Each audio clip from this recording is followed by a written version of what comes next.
جب قدیم مصر کو بلیوں کے ساتھ فتح کیا گیا، جب کامبائز دوم نے 525 قبل مسیح میں مصر پر حملہ کیا تو اس کی فوج نے نیل ڈیلٹا کے مضبوط شہر پیلسیم میں مصریوں کا سامنا کیا۔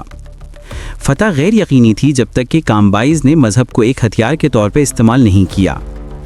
مصر میں بلیاں مقدس سمجھی جاتی تھیں اور دیوی باستیت کی علامت تھیں، اور کسی بلی کو مارنے سے ہنگامے پھوٹ سکتے تھے۔ کامبائز نے اپنے سپاہیوں کو حکم دیا کہ وہ بلیوں اور دیگر مقدس جانوروں کی تصاویر اپنی ڈھالوں پر بنائیں، اور پھر اصل بلیوں اور جانوروں کو مصری فوج کی طرف دھکیل دیا۔ مصری جانوروں کو نقصان پہنچانے اور دیوتاؤں کو ناراض کرنے کے خوف سے ہچکچائے۔ ان کے تیر ناکام ہوئے اور فوجی لائنیں ٹوٹ گئیں۔ فارسیوں نے پیلسیم پر قبضہ کر لیا اور مصر فتح ہو گیا، جس کے بعد 2 صدیوں تک فارسی حکومت قائم رہی۔ یہ واقعہ، جسے بلیوں کی فوج کہا جاتا ہے، دکھاتا ہے کہ کس طرح ایمان، خوف اور حکمت عملی مل کر جنگ کا فیصلہ کر سکتے ہیں۔